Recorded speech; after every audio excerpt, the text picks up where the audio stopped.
Okay, today we're going to review operations with integers. This is something that you really need to have a handle on before you start solving equations, especially the complex equations that we're going to do this year. Okay, so let's start with adding integers with the same sign. So here's a couple steps that you need to take to add integers with the same sign. The first thing you're going to do is add them together. And you should be writing this down on your notes in the first bullet point. And then you should keep the sign of both of them. So let's look at a couple examples together. So positive 7 and positive 3, you add them together, which is 10, and you keep the sign, which is positive. So your answer is positive 10. Negative 2 plus negative 5, you add the numbers together, which is 7, and you keep the negative sign. So here we have negative 7. Okay, so I'd like you to stop and work on your own examples on your notes right now.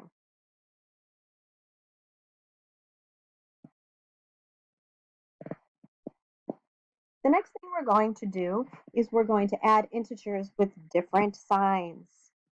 When the signs are different, you need to subtract the absolute values. So write that down as one of your steps. Subtract the absolute values. And if you remember, your absolute values we've seen in absolute value bars like this. If you don't remember, absolute values are the number of steps away from zero, so they're always positive. So the absolute value of negative 3 is 3. The absolute value of 3 is 3. So always take the positive value and you subtract. And of course, you're going to subtract the smaller one from the larger one.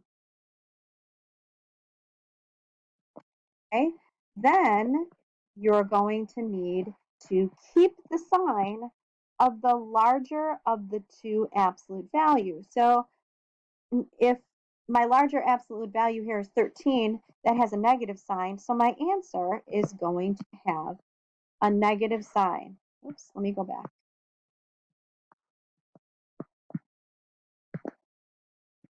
So again, the first thing you're going to do is subtract the two absolute values, subtract the lower absolute value from the highest, and then you're going to keep the sign of the larger absolute value. Let me show you what that means with some examples here. So if I have negative 2 and 8, the absolute values are 2 and 8. So I'm going to take the smaller and subtract from the larger, so I have 6. So the value of the larger of the two absolute values is positive, so I'm going to keep my answer positive. Here we have 6 plus negative 13. The absolute values are 6 and positive 13, so I'm going to take the smaller number away from the larger, so 13 minus 6 is 7, and the larger number had a negative sign to start, so I'm going to keep the negative sign for my answer. So go ahead and practice the on your own pieces of this section now.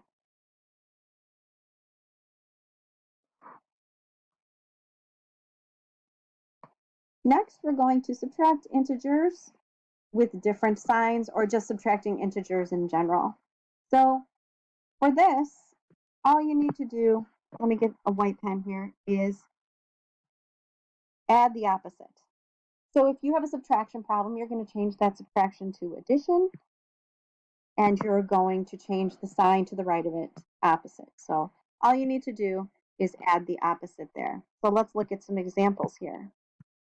So if I have negative 7 plus 3, I'm sorry, negative 7 minus 3, I'm going to change that minus to a plus sign and change the 3 to a negative 3. So now I'm adding two integers with the same sign.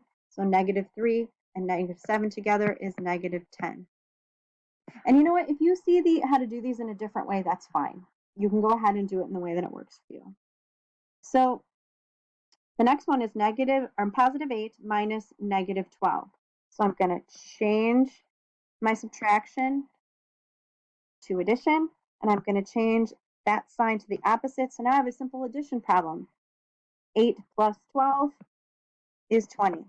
I always love that when that happens.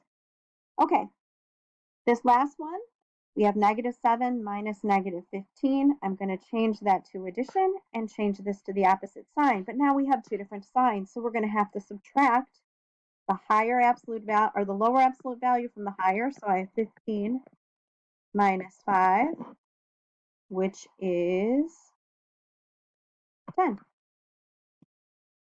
Again, if you visualize a number line or do this in a different way, that's fine. All right. Multiplying and dividing integers. A lot easier than adding and subtracting. So when you have a negative number times a negative number, you're always going to have a positive answer. If you obviously have a positive times a positive, you're going to have a positive answer. But if you have a negative times a positive, your answer is going to be negative. And if you have a positive times a negative, you're going to have a negative. Same thing applies to division. If you have a negative number divided by a negative number, you're going to have a positive answer. Obviously, if you have a positive divided by a positive, you're going to have a positive answer. If you have a negative divided by a positive, that's going to give you a negative answer. If you have a positive divided by a negative, also going to give you a negative answer. So our first example here is a -4 times a -9. So through negatives, I'm going to end up with a positive answer. So -4 times -9 is positive 36.